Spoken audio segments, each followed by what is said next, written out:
I came to Nitte University to participate in the international workshop, and it was a lovely experience for me. We had 2 days of lectures.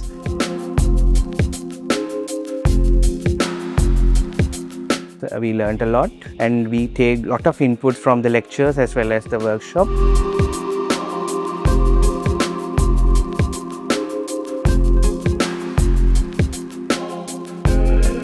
I am interested in demyelination, and this workshop was very useful for me because practical experience by visiting the lab was also very useful.